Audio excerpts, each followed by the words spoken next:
Hey, welcome back to another Texas Leprechaun Channel tabletop review. Got another knife.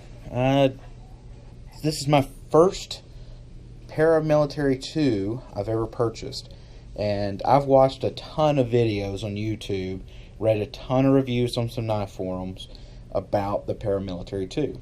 And I don't know, I think to a certain extent, I decided I was going to hold off and not buy one. Because I thought it was just one of those things where everybody started building up on it and was blowing it out of proportion, thinking it was like the greatest knife ever. And I don't know, I didn't fall in line with what the way of thinking was. But I came across this. Actually, oddly enough, my wife got a discount code or whatever for jet.com, and they had this knife on sale, plus with the added discount, I purchased this knife for $104. That's unheard of. You can't buy a SPYDERCO Paramilitary 2 normally anywhere near that. I mean, your base model, you're talking, what, $120, $130 usually? So the fact that this was such a good deal, I felt compelled to go ahead and get it. And this is the, let's see if we can see this here. Boom. C81GP BK2. And this is the all black version. Black hardware, the DLC coating on the blade. Now, obviously, this is going to be your standard blade steel. This is going to be your S30V. So it's not going to be any type of trend run or anything like that, where they're going to be putting out like a M390 or S110 or anything like that. So this is your standard Benchmade, except with the being all black. All the fasteners, all the steel is all black. I like that. You know, it is somewhat stealthy looking. It is somewhat, I guess, tactical. And I'm putting up the little quotations with my fingers. I don't care. I mean, in the greater scheme of things, if I could afford it, I would have probably bought the Blade HQ edition or limited edition with the translucent G10 scales. I really thought that was kind of a cool addition, and if I'm not mistaken, I thought that was the M390 steel that they used. You know, look, I really wanted something like that. If I wanted something a little bit different, but anybody that got it from Blade HQ must have been like ready to go when they released it, because within like 2 hours they were sold out. I couldn't get one. And then you do find them, except they're double the price now. And look, I understand capitalism, I understand opportunity, but the truth of the matter is, it's still going to be a knife that isn't worth $300 in my mind. It's a great knife, I'm sure, but I'm not paying that much. I paid $104 for this. And you know what? I understand now, after playing around with it for a couple of days, why this blade is so awesome. I understand it now. It's a fairly lightweight knife. It has very good steel. It has just excellent ergonomics. And yeah, now I understand about the whole compression lock thing. I mean, it releases very well. For those people that know me, they know I like the Axis lock from Benchmade, because it's just so easy to use. And I would rate the compression lock pretty much right there with it. I mean, it's so easy, it's so accessible. It doesn't have your fingers in the way like a liner lock or frame lock, anything like that. It's a great lock. And by all accounts, it seems like it does hold its own. Now, I'm not going to rate it up there, obviously, with a Cold Steel Triad lock. I believe Cold Steel has a video with Andrew Demko actually proving the fact that it's not as great. It is a lot better, and probably in my mind, definitely stronger than your standard liner lock.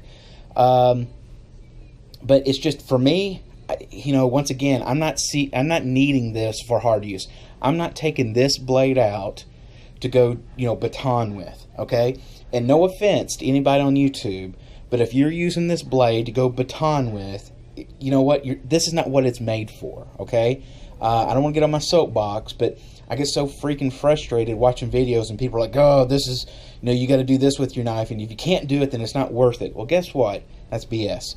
I have a ton of knives. Well, I say a ton. For me, okay? I mean, I have probably around 40 different knives, all different brands, all different lock styles, all different steel styles. And if you're going to go out into the field, and you know you are, guess what? Get a freaking fixed blade, okay? There's tons of them out there that are worth the money, some that are very inexpensive, and they're great. But that's not what this is for. This is for something that's going to be more, as in Nothing Fancy says, the second kind of cool, okay? It's going to also be very functional for your EDC tasks. It's not too big. It is definitely larger than your standard fare, like, geez, I don't know, like the Leak, I guess, or what's another, Delica, you know, things of that size. This is definitely going to be larger, but it doesn't really weigh that much more. And quite honestly, the type of lock and everything it's so easy to use, and it does fit well in the pocket. I understand why people love it, and I think if you understand that and you use it for your EDC task, your basic EDC task, you're going to fall in love with it too. So for those out there that have had this forever and they've commented how much they loved it, I understand now, okay?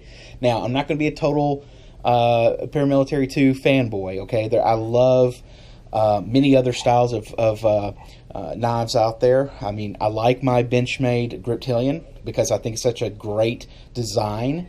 You know, I enjoy definitely a lot of different companies out there like Boker, like my Cold Steels and things like that. But there's no denying, this right here is probably one of the best knives I've probably owned. And just because I have all the confidence in the world, number one, in the blade steel, number two, the construction, and Eric and Sal Glazer's designs. So yeah, I'm very happy with this. I'm extremely pleased with the amount of money that I got to spend for it.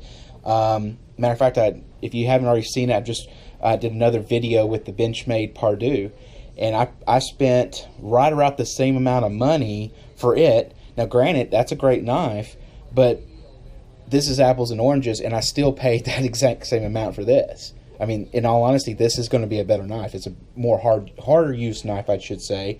It has definitely better steel. I think, like I said, the locks are comparable. So this is a no-brainer. I mean, this is truly a no-brainer knife for me. And for those out there that are on the fence, okay, you're hearing from a guy that put off and for a long time not buying one. I'm telling you, it's worth it. If you can find a good deal out there, get one. You know, your standard steels, your S30Vs, are going to be great. Sharpens well, holds an edge, corrosion resistant. If you want to wait for one of those sprint runs, hey, more power to you. If you can get on, you know, those websites and you know, buy one really quick and it's $150 to $200 and you can afford it, do it. It's up to you. So this is the Text Leprechaun. If you have a comment about this, you know, knife, leave it. You know, I want to hear about your story about your Paramilitary 2, or whether you don't like it and you refuse to buy one. I hope you liked the video. I hope this gave some good information to you. And if you did get something out of it, hit the like button. I really need those likes. And for those out there that haven't watched many of my videos, I got a ton of them out there. Join, subscribe, whatever you want to call it. I got several more knife videos lined up and gun videos. So this is Text Leprechaun. Talk to you later.